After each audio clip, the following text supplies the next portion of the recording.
राधे राधे, जय श्री कृष्णा। आज की कथा में आप सभी का हार्दिक स्वागत है। भगवान श्री कृष्ण आपकी समस्त मनोकामनाओं को पूर्ण करें।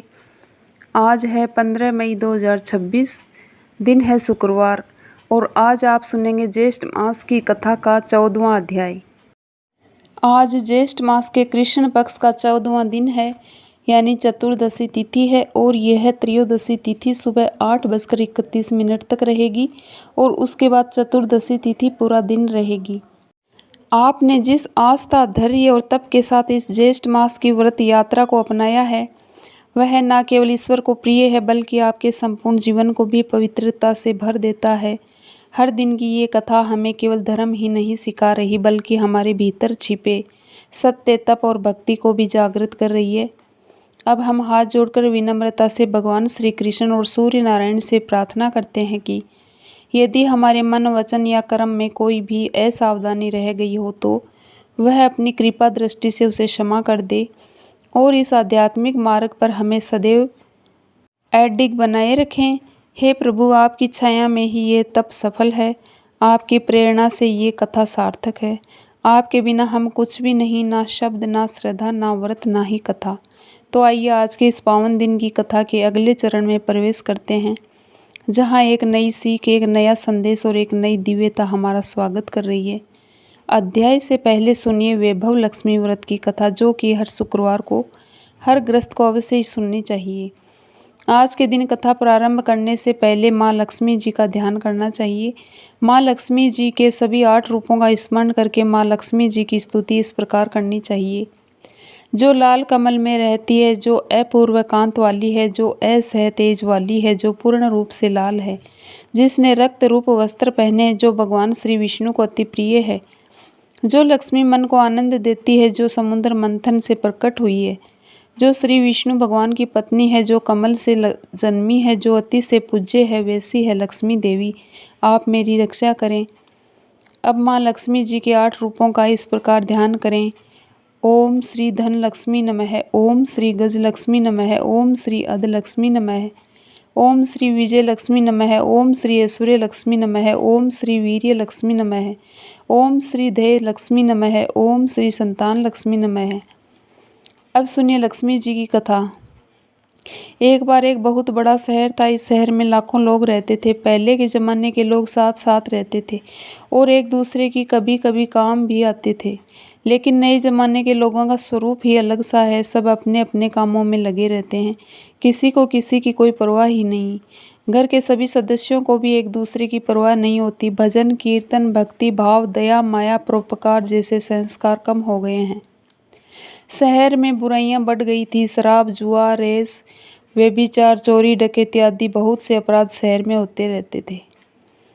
कहावत है कि हजारों निराशा में एक अगर आशा छिपी हुई है। इस तरह इतनी सारी बुराइयों के बाद भी शहर में कुछ अच्छे लोग भी रहते हैं। ऐसे अच्छे लोगों में शीला और उनके पति की गृहस्थी मानी जाती थी। शीला धार्मिक प्रवृत्ति की थी और संतोषी महिला थी। उनका पति भी विवेकी और सुशील था। शीला और उनका पति ईमानदारी से जीते थे। वे कभी किसी की बुराई नहीं करते और प्रभु भजन में अच्छी तरह अपना समय बिता रहे थे। उनकी गृहस्थी आदर्श गृहस्थी थी और शहर के लोग उनकी गृहस्थी की सराहना किया करते थे। शीला का परिवार इसी तरह हंसी खुशी रहा करता था। पर कहा जाता है कि कर्म की गति अटल है, विधाता के लिखे लेख को कोई नहीं समझ सकता। इंसान का भाग्य क्षण भर में ही राजा को रंक बना देता और रंक को राजा। शीला के पति के पिछले जन्म के कर्म भोगने बाकी रह गए थे कि वह बुरे लोगों से संगत कर बैठा। वह जल्द से जल्द करोड़पति होने के सपने देखने लगा, इसलिए वह गलत रास्ते पर चल पड़ा और करोड़पति होने के बजाय वह रोड़पति बन गया, यानी रास्ते पर भटकते भिखारी की तरह उसकी स्थिति हो गई थी। शहर में शराब, जुआ, चरस, गांजा आदि बुराइयां फैली हुई थी, जिसमें शीला का पति भी फंस गया। दोस्तों के साथ उसे भी शराब की लत हो गई। जल्द से जल्द पैसा वाला बनने के लालच में दोस्तों के साथ जुआ भी खेलने लगा। इस तरह बचाई हुई धनराशि, पत्नी के गहने, सब कुछ जुए में उसने गंवा दिए। समय के परिवर्तन के साथ घर में गरीबी और भूखमरी फैल गई। अब सुख से खाने के बजाय 2 वक्त के भोजन के लिए भी लाले पड़ गए और शीला को पति की गालियां खाने का समय आ गया था। शीला सुशील और संस्कार स्त्री थी। उसको पति के बर्ताव से बहुत दुख हुआ, किंतु वह भगवान पर भरोसा करके बड़ा दिल रख कर दुख सहने लगी। कहा जाता है कि सुख के पीछे दुख और दुख के पीछे सुख आता ही है, इसलिए दुख के बाद सुख भी आएगा ही। ऐसी श्रद्धा और विश्वास के साथ शीला प्रभु भक्ति में लीन रहने लगी। इस तरह शीला दुख सहते सहते भगवान के ध्यान में अपना समय बिताने लगी।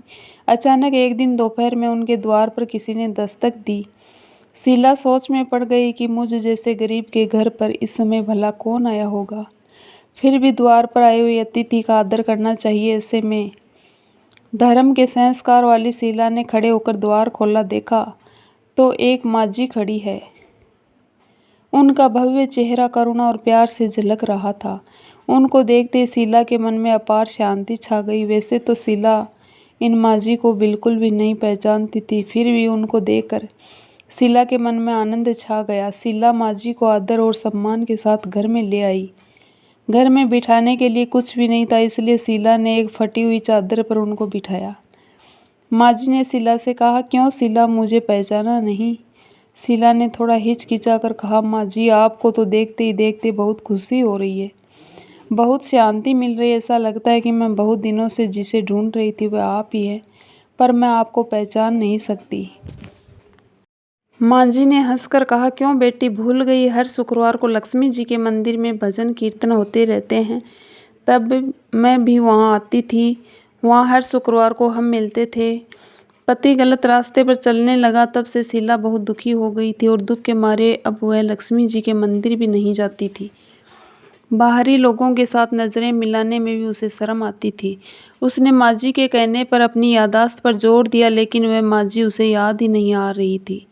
तब माँ ने कहा, बेटी तू लक्ष्मी जी के मंदिर में कितने मधुर भजन गाती थी, अब तू वहाँ दिखाई ही नहीं देती थी, इसलिए मुझे लगा कि पता नहीं तू क्यों नहीं आती है, कहीं बीमार तो नहीं हो गई ना। ऐसा सोचकर ही मैं तुझसे मिलने आई हूँ। माजी के अति प्रेम भरे शब्दों से शीला का हृदय पिघल गया था। उसकी आंखों में आंसू आ गए और माजी के सामने वह बिलख बिलख कर रोने लगी। यह देखकर माजी शीला के पास गई और उसकी सस्ती पीठ पर प्यार भरा हाथ फेर कर सांत्वना देने लगी। माजी ने कहा, बेटी सुख और दुख तो धूप और छांव की तरह होते हैं, धैर्य रखो बेटी। और तुझे परेशानी क्या है? तेरे दुख की बात मुझे सुना, तेरा मन हल्का हो जाएगा और तेरे दुख का कोई उपाय भी मिल जाएगा। माजी की बात सुनकर शीला के मन को बहुत शांति मिली। फिर उसने माजी से कहा, माजी मेरी गृहस्थी में भरपूर सुख और खुशियाँ थी, मेरे पति भी सुशील थे। अचानक हमारा भाग्य हमसे रूठ गया। मेरे पति बुरी संगति में फंस गए और बुरी आदतों के शिकार हो गए और अपना सब कुछ गंवा बैठे। अब हम रास्ते के भिखारी जैसे बन गए हैं। ये सुनकर माजी ने कहा, ऐसा कहा जाता है कि कर्म की गति न्यारी होती है, हर इंसान को अपने कर्म भुगतने ही होते हैं, इसलिए बेटे तू चिंता मत कर। अब तू अपने कर्म भुगत चुकी है और अब तुम्हारे सुख के दिन अवश्य आएंगे। तू तो माँ लक्ष्मी जी की भक्त है और माँ लक्ष्मी जी तो प्रेम और करुणा का अवतार है। वे अपने भक्तों पर हमेशा ममता रखते हैं, इसलिए तू धैर्य रखकर माँ लक्ष्मी जी का व्रत कर, इससे सब कुछ ठीक हो जाएगा। माँ लक्ष्मी जी का व्रत करने की बात सुनकर शीला के चेहरे पर चमक आ गई। उसने पूछा, माँ लक्ष्मी जी का व्रत कैसे किया जाता है, वह मुझे समझाइए। मैं ये व्रत अवश्य करूँगी, माजी ने कहा। बेटी माँ लक्ष्मी जी का व्रत बहुत सरल है। इसे व्रत लक्ष्मी व्रत या वैभव लक्ष्मी व्रत भी कहा जाता है। ये व्रत करने वाले की सारी मनोकामनाएं पूरी हो जाती है और वह सुख समृद्धि और यश की प्राप्ति करता है। ऐसा कहकर माजी वैभव लक्ष्मी व्रत की विधि कहने लगी। बेटी वैभव लक्ष्मी व्रत वैसे तो बहुत ही सरल सा व्रत है, किंतु कई लोग इस व्रत को गलत तरीके से करते हैं, इसलिए उसका कोई भी फल नहीं मिलता। कई लोग कहते हैं कि सोने के गहने की हल्दी कुमकुम से पूजा करो, बस व्रत हो गया, लेकिन ऐसा नहीं है। कोई भी व्रत शास्त्र विधि से करना चाहिए, तभी उसका फल मिलता है। सच्ची बात यह है कि सोने के गहनों का भी विधि से पूजन करना चाहिए। व्रत की उद्यापन विधि भी शास्त्र विधि से करनी चाहिए। ये व्रत शुक्रवार को ही करना चाहिए। प्रातःकाल स्नान करके स्वच्छ कपड़े पहने और सारा दिन जय माँ लक्ष्मी का जाप करते रहें। किसी की निंदा नहीं करनी चाहिए। शाम को पूर्व दिशा में मुंह करके साफ आसन पर बैठ जाओ। सामने चौकी रखकर उस पर साफ कपड़ा बिछाओ और उसके ऊपर चावल का थोड़ा सा ढेर करो। उस ढेर पर पानी से भरा तांबे का कलश रखकर कलश पर एक कटोरी रखो। उस कटोरी में एक सोने का गहना रखो। सोने का ना हो तो चांदी का भी चलेगा। चांदी का ना हो तो नगद रुपया भी चलेगा। फिर घी का दीपक और धूप जलाकर रखो। माँ लक्ष्मी जी के बहुत स्वरूप है और माँ लक्ष्मी जी को श्री यंत्र अति प्रिय है, इसलिए वैभव लक्ष्मी व्रत में पूजन करते समय सबसे पहले श्री यंत्र और लक्ष्मी जी के विधि स्वरूपों का सच्चे मन से दर्शन करो। उसके बाद लक्ष्मी स्तवन का पाठ करो। बाद में कटोरी में रखे हुए गहने या रुपयों को हल्दी, कुमकुम और अक्षत चढ़ाकर पूजा करो और लाल रंग का पुष्प चढ़ाओ। शाम को कोई मीठी चीज़ बनाकर उसका प्रसाद रखो। ना हो सके तो शक्कर या गुड़ का भी भोग लगा सकते हो। फिर आरती करके 11 बार सच्चे हृदय से जय माँ लक्ष्मी बोलो। बाद में 11 या 21 शुक्रवार या व्रत करने का दृढ़ संकल्प माँ के सामने करो और आपकी जो भी मनोकामना वह पूरी करने की माँ लक्ष्मी जी से विनती करो। फिर माँ का प्रसाद समय पर बांट दो। थोड़ा प्रसाद अपने लिए भी रख लो। अगर आप में शक्ति हो तो सारा दिन उपवास रखो और सिर्फ प्रसाद खाकर शुक्रवार का व्रत करो। शक्ति ना हो तो एक बार शाम को प्रसाद ग्रहण करते समय खाना खा लो। बाद में कटोरी में रखा गहना या रुपया ले लो। कलश का पानी तुलसी की क्यारी में डाल दो और चावल पक्षियों को डाल दो। इसी तरह शास्त्र विधि से व्रत करने से उसका फल अवश्य मिलता है। इस व्रत के प्रभाव से सब प्रकार की विपत्ति दूर होकर आदमी धनवान हो जाता है। संतान ना हो तो उसे संतान की प्राप्ति होती है। सौभाग्यशाली स्त्री का सौभाग्य अखंड रहता है। कुंवारी लड़की को मनचाहा पति मिलता है। माँ जी के मुख से ये सुनकर शीला बहुत आनंदित हो गई। फिर पूछने लगी, माँ आपने वैभव लक्ष्मी का व्रत की जो शास्त्र विधि बताई है वैसे मैं अवश्य करूँगी, किंतु उसकी उद्यापन विधि किस तरह करनी चाहिए ये भी कृपा करके सुनाइए। माँ जी ने कहा, 11 या 21 जो भी मन्नत मांगी हो उतने शुक्रवार वैभव लक्ष्मी व्रत पूरी श्रद्धा और भावना से करना चाहिए। व्रत के आखिरी शुक्रवार को खीर का भोग रखो। पूजन विधि हर शुक्रवार को वैसे ही करते हैं जैसे आपने पहले व्रत में करी है। पूजन विधि के बाद श्रीफल फोड़ो और कम से कम 7 कुंवारी या सौभाग्यशाली स्त्रियों को कुमकुम का तिलक करके वैभव लक्ष्मी व्रत की एक पुस्तक उपहार में देनी चाहिए।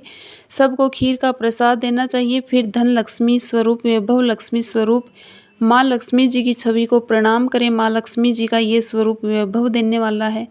प्रणाम करके मन ही मन भावुकता से माँ की प्रार्थना करते समय कहें कि हे माँ धन लक्ष्मी, हे माँ वैभव लक्ष्मी, मैंने सच्चे हृदय से आपका व्रत पूर्ण किया है, तो हे माँ हमारी मनोकामना पूर्ण कीजिए। हम सबका कल्याण कीजिए। जिसे संतान ना उसे संतान देना, सौभाग्यशाली स्त्री का सौभाग्य अखंड रखना, कुंवारी लड़की को मन भावन पति देना। माँ सबका ये चमत्कारी वैभव लक्ष्मी व्रत जो भी करे उसकी सब विपत्ति दूर करना, सबको सुखी करना। है माँ लक्ष्मी आपकी महिमा अपरंपार है। माँ लक्ष्मी जी से वैभव लक्ष्मी व्रत की शास्त्र विधि सुनकर शीला भाव विभोर हो उठी। उसे लगा मानो सुख का रास्ता मिल गया हो।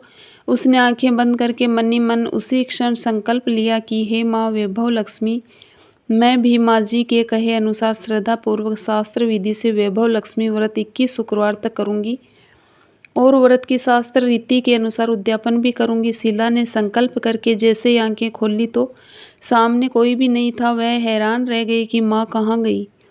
वह माँ जी कोई दूसरी नहीं बल्कि साक्षात लक्ष्मी जी थी। शीला लक्ष्मी जी की भक्त थी, इसलिए अपने भक्त को रास्ता दिखाने के लिए माँ लक्ष्मी जी बूढ़ी माँ का रूप धारण करके शीला के पास आई थी।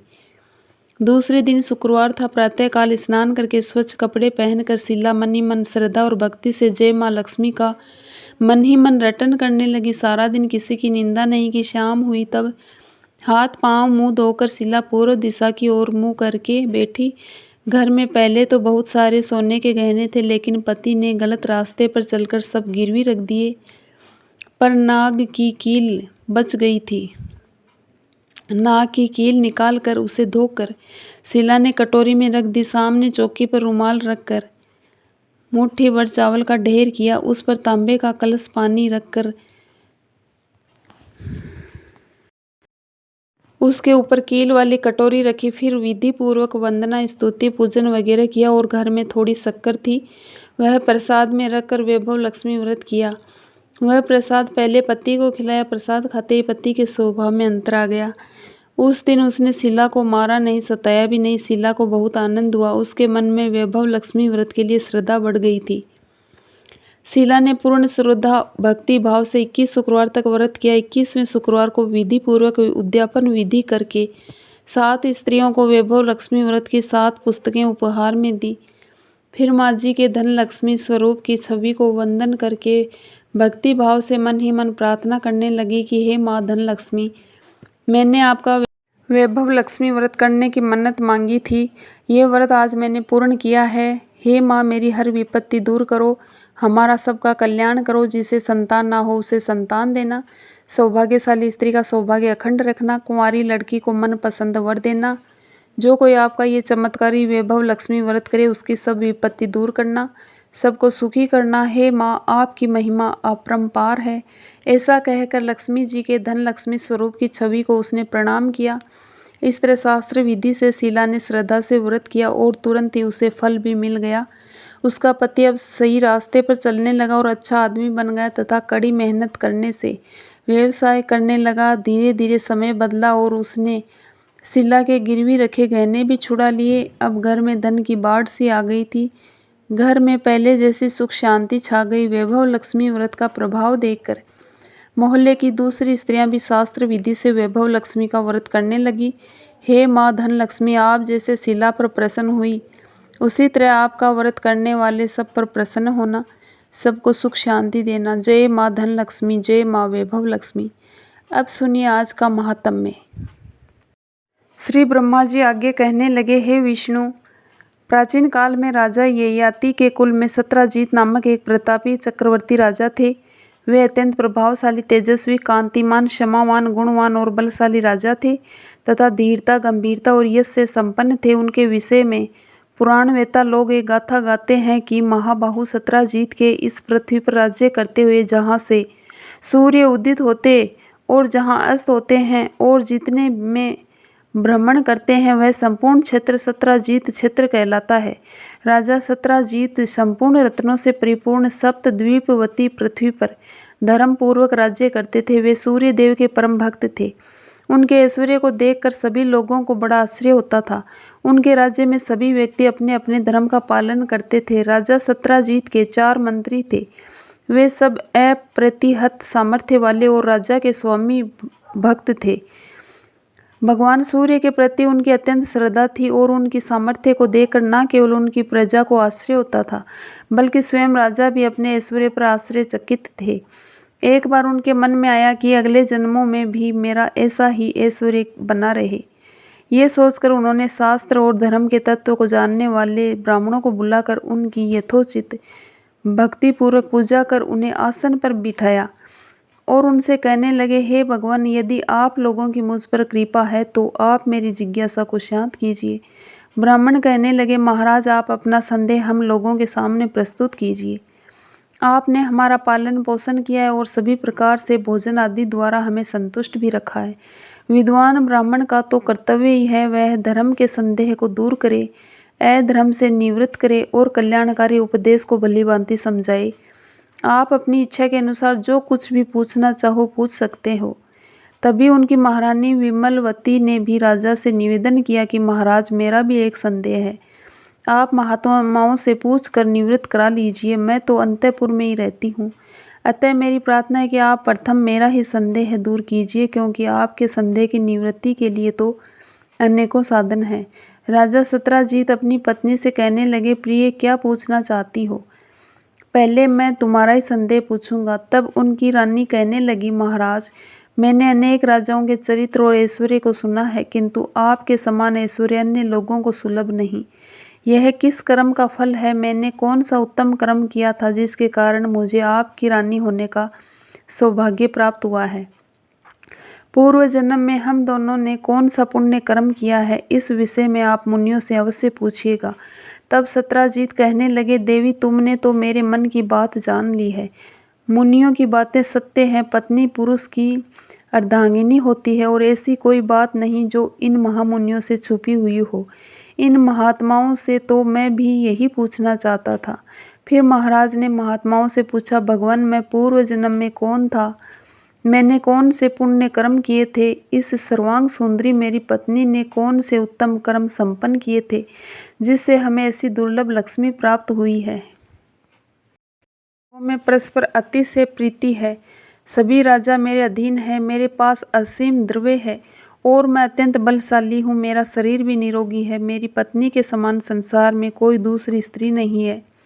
सभी लोग मेरे असीम तेज को सहन करने में असमर्थ है। महामुनि, आप लोग त्रिकालज्ञ हैं, कृपया आप मेरी इस जिज्ञासा को शांत कीजिए। राजा के इस प्रकार पूछने पर उन ब्राह्मणों ने सूर्य देव के परम भक्त परावसु से प्रार्थना की कि आप ही इनके संदेह को निवृत्त कीजिए।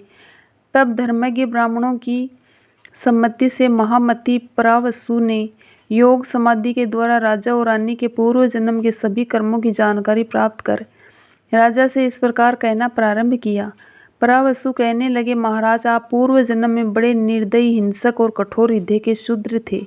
कुष्ठ रोग से पीड़ित थे। सुंदर नेत्रों वाली ये महारानी उस समय भी आपकी ही पत्नी थी। ये ऐसी पतिव्रता थी कि आपके द्वारा पीड़ित होने पर भी आपकी सेवा में निरंतर संलग्न रहती थी, परंतु आपकी अतिशय क्रूरता के कारण आपके बंधु बांधव आपसे अलग हो गए और आपने भी अपने पूर्वजों द्वारा संचित धन को नष्ट कर डाला। फिर आपने कृषि कार्य प्रारंभ किया, किंतु दव इच्छा से वह भी व्यर्थ हो गया। आप अत्यंत दीनहीन होकर दूसरों की सेवा द्वारा अपना जीवन बिताने लगे। आपने अपनी पत्नी को छोड़ने का बहुत प्रयास किया, किंतु उसने आपका साथ कभी नहीं छोड़ा। इसके बाद आप दोनों तारण्य कुछ देश में चले गए और भगवान सूर्य के मंदिर में सेवा करने लगे। सेवा करते करते वहाँ प्रतिदिन आप मंदिर का मार्जन, लेपन, जल छिड़काव आदि कार्य बड़े भक्ति भाव से करते रहे। मंदिर में पुराणों की कथा होती थी। आप दोनों ने उसका भक्तिपूर्वक श्रवण किया था। कथा श्रवण करने के बाद आपकी पत्नी ने पिता से प्राप्त अंगूठी को कथा में चढ़ा दिया। आपके मन में रात दिन बस यही चिंता रहती थी कि ये मंदिर कैसे स्वच्छ बना रहे। आप दोनों बहुत दिनों तक वहाँ रहे। भगवान के सेवा रूपी योग कर्म में आपका मन सदा लगा रहता था। इस प्रकार आप दोनों निष्काम भाव से भगवान सूर्य की सेवा करते और जो कुछ भी मिलता उसी से अपना निर्वाह किया करते थे। गोपति भगवान सूर्य का आप नित्य चिंतन करते थे, अतः आपके सभी पाप इस सेवा में समाप्त हो गए। फिर एक समय अपनी विशाल सेना के साथ कुर्वलाक्ष नाम का एक राजा वहां पर आया। अपनी अपार संपत्ति और हजारों श्रेष्ठ रानियों को देखकर आप दोनों की भी राजा रानी बनने की इच्छा हुई। कुछ ही समय में आपका तो देहांत हो गया और सूर्य देव की श्रद्धा भक्ति पूर्वक की गई सेवा तथा पुराण श्रवण के प्रभाव से आप राजा हुए और आपकी पत्नी रानी हो गई तथा आप दोनों को जो असीम तेज प्राप्त हुआ है उसका भी कारण सुनिए।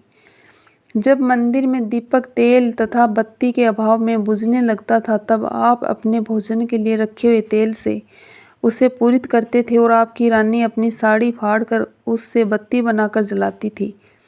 हे राजन, अगर अगले जन्म में भी आपको ऐश्वर्य की इच्छा है तो भगवान सूर्य की श्रद्धापूर्वक आराधना करें। गंध, पुष्प, धूप, दीप, नैवेद्य आदि जो कुछ भी आपको प्रिय हो वही आप भगवान सूर्य को अर्पित करें। उनके मंदिर में मार्जन, उपलेपन आदि कार्य करें जिससे मंदिर स्वच्छ और निर्मल रहे। उत्तम दिनों में उपवास कर रात्रि जागरण और नृत्य, गीत, वाद्य आदि द्वारा महोत्सव कराएं। पुराण, इतिहास आदि की कथा श्रद्धापूर्वक सुने तथा भगवान सूर्य की प्रसन्नता के लिए वेद पाठ कराएं। सदा निष्काम भाव से तन्मय होकर उनकी सेवा में लगे रहें। संतुष्ट होकर भगवान सूर्य अभिष्ट फल अवश्य देते हैं। वे पुष्प, नैवेद्य, रत्न, स्वर्ण आदि से उतना प्रसन्न नहीं होते जितना वे भक्ति भाव से प्रसन्न हो जाते हैं। यदि भक्ति भाव पूर्वक सूर्य देव की आराधना और विविध उपचारों से पूजन करेंगे तो इंद्र से भी अधिक वैभव की प्राप्ति आपको हो जाएगी। राजा सत्राजीत कहने लगे, भगवान, इंद्रत्व की प्राप्ति या अमृतत्व की प्राप्ति से जो आनंद होता वही आनंद आपकी इस वाणी को सुनकर आज मुझे प्राप्त हुआ। अज्ञान रूपी अंधकार के लिए आपकी ये वाणी प्रदीप्त दीपक के समान है। संपत्ति के विनाश की संभावना से हम बहुत व्याकुल थे। आपने संपत्ति प्राप्ति के लिए मूल तत्व का आज उपदेश दिया है। इससे ये तो सिद्ध हो गया कि मुझे ये सारी संपत्ति पूर्व जन्म के सुकृत क्रम के फल स्वरूप ही प्राप्त हुई है। भक्तिमान दरिद्र भी सूर्य भगवान को प्रसन्न कर सकता है, किंतु एक ऐश्वर्यशाली धनवान भक्तिहीन होने पर उनका आशीर्वाद, उनकी कृपा कभी प्राप्त नहीं कर सकता। भगवान, आप मुझे सूर्य भगवान की आराधना के उस मार्ग को सूचित करें जिससे शीघ्र ही उनका अनुग्रह प्राप्त हो सके। तब प्रवसु कहने लगे, राजन, कार्तिक मास में प्रतिदिन भगवान सूर्य का पूजन कर एक ब्राह्मण को कम से कम भोजन अवश्य कराना चाहिए और स्वयं भी एक ही बार भोजन करना चाहिए। इस आराधना से बाल्य अवस्था में किए गए ज्ञात अज्ञात सभी पापों से छुटकारा मिल जाता है।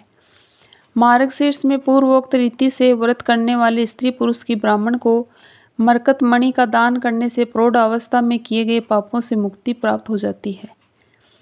पौष मास में पूर्वोक्त विधि के अनुसार एक भुक्त होकर श्रद्धापूर्वक सूर्य की आराधना करने से वृद्धावस्था में किए गए सभी पाप नष्ट हो जाते हैं। इस त्रैमासिक व्रत को श्रद्धापूर्वक विधि विधान से करने वाले स्त्रियां पुरुष सूर्य भगवान की कृपा के पात्र बन जाते हैं और हर प्रकार के पापों से मुक्त हो जाते हैं। दूसरे वर्ष इसी प्रकार त्रैमासिक व्रत करने पर सभी उपपातक निवृत्त हो जाते हैं। तीसरे वर्ष भी इस व्रत को करने पर महापाप नष्ट हो जाते हैं और मनोवांछित फल की प्राप्ति होती है। इस प्रकार ये व्रत 3 मास में संपन्न होता है और इसे 3 वर्ष तक करना चाहिए। सभी अवस्थाओं में आदि भौतिक, आदि दैविक तथा आध्यात्मिक पाप इसके द्वारा नष्ट हो जाते हैं। इस सर्व पाप हरता व्रत को त्रिविक्रम व्रत कहा जाता है। राजा सत्यजीत ने कहा, भगवान, व्रत का विधान तो मैंने सुन लिया, परंतु भोजन कैसे ब्राह्मण को कराना चाहिए यह भी आप कृपा कर बताइए। प्रवसु कहने लगे, पौराणिक ब्राह्मण को भोजन कराना चाहिए। इस प्रसंग में अरुण को सूर्य देव ने जो निर्देश दिया था वही मैं आपको बताता हूँ, ध्यानपूर्वक सुनिए। किसी समय उद्यानचल पर अरुण ने भगवान सूर्य से पूछा, महाराज, कौन कौन पुष्प, नैवेद्य, वस्त्र आदि आपको प्रिय है और कैसे ब्राह्मण को भोजन कराने से आप संतुष्ट होते हैं, इसे आप कृपया कर मुझे बताइए। तब भगवान सूर्य इस प्रकार कहने लगे, हे अरुण, करवीर के पुष्प, रक्त, चंदन, गूगल का धूप, घी का दीपक और मोदक आदि नैवेद्य मुझे बहुत प्रिय हैं। मेरे भक्त और पौराणिक ब्राह्मण को दान देकर उसके प्रति श्रद्धा समर्पित करने से मुझे जितनी प्रसन्नता होती है उतनी प्रसन्नता गीत, वाद्य, पूजन आदि से नहीं होती। मैं पुराण आदि के वाचन श्रवण से अत्यधिक प्रसन्न होता हूँ। इतिहास पुराण के वाचक तथा मेरी पूजा करने वाला भोजक, ये दोनों मुझे विशेष प्रिय है। इसलिए पौराणिक का पूजन करके और इतिहास आदि को सुनना चाहिए। हरे कृष्णा। आज के अध्याय में बस इतना ही।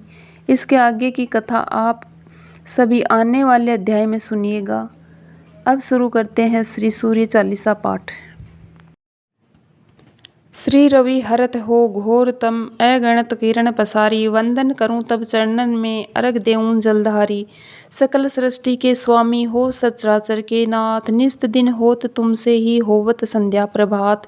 जय भगवान सूर्य तमहारी, जय गगेश तिनकर शुभकारी। तुम हो सृष्टि के नेत्र स्वरूपा, त्रिगुणधारी त्रिवेद स्वरूपा। तुम ही कर्ता पालक संहारक, भुवन चतुर्दश के संचालक। सुंदर बदन चतुर्भुजधारी, रसिम रथी तुम गगन बिहारी। शक्र संग अर श्वेत कमलधर, वर मुद्रा सोहत चोटेकर। शीस मुकुट कुंडल गलमाला, चारु तिलक तब भाल विशाला। सप्त ऐश्वत अतृप्तगामी, अरुण साथी गति अभिरामी। रक्त वरुण आभूषण धारक, अति प्रिय तो हे मोहे लाल पदार्थ। सर्व आत्मा कहे तुम्हें ऋग्वेदा, मित्र कहे तुमको सब वेदा। पंचवेदों में तुम पूजे जाते, मनवांछित फल साधक पाते। द्वादश नाम जाप उदारक, रोग शोक अष्ट कष्ट निवारक। माँ कुंती तब ध्यान लगायो, दानवीर सुत करण सो पायो। राजा युधिष्ठिर तब जस गायो, अक्षय पात्र वो वन में पायो। शस्त्र त्याग अर्जुन अकुरायो, वन आदित्य हृदय से पायो। विद्यांचल तब मार्ग में आयो, हाहाकार तिमिर से छायो। मुनि अगस्त गिरि ग्रभ मिटायो, निज तब बल से विधि ही नवायो। मुनि अगस्त तब महिमा गाई, सुमिर भय विजय रघुराही। तोहे वीरो मधुर फल जाना, मुख में लीनी तोहे हनुमाना। तब नंदन शनि देव कहावे, पवन के सुत शनि तीर मिटावे। यज्ञवत स्तुति तुम्हारी कीनी, भेंट शुक्ल यजुर्वेद की दीनी। सूर्यमुखी खरतर तब रूपा, कृष्ण सुदर्शन दर्शन भानु स्वरूपा। नमन तोहे ओमकार स्वरूपा, नमन आत्मा अरुकाल स्वरूपा। दगत तब तेज प्रकाशे, उज्ज्वल रूप तुम्हें आकाशे। 10 दिग्बाल करत तब सुमिरन, अंजलि नित्य करत है अर्पण। त्रिविध ताप हरता तुम भगवन, ज्ञान ज्योति करता तुम भगवन। सफल बनावे तब आराधना, गायत्री जप सरल है साधन संध्या। त्रिकाल करत जो कोई पावे, कृपा सदा तब वो चित शांति। सूर्याष्टक देव व्याधि अपाधि, सब हर लेवे अष्टदल कमल यंत्र शुभकारी। पूजा उपासन तब शुभकारी, माघ मास शुद्ध सप्तमी पावन। आरंभ हो तब शुभ व्रत पालन, भानु सप्तमी मंगलकारी। भक्ति दैनी दोष नहारी, रविवासर जो तुमको ध्यावे। पुत्रवादिक तुग वैभव पावे, पाप रूपी पर्वत के विनाशी।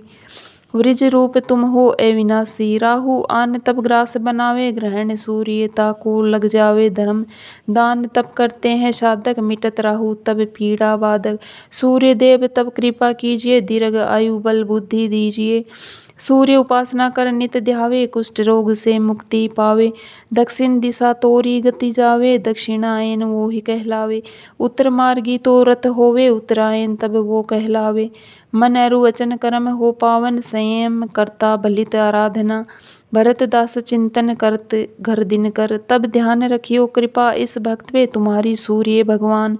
ओम जय सूर्य भगवान, जय हो दिनकर भगवान। जगत के नेत्र स्वरूपा तुम हो त्रिगुण स्वरूपा।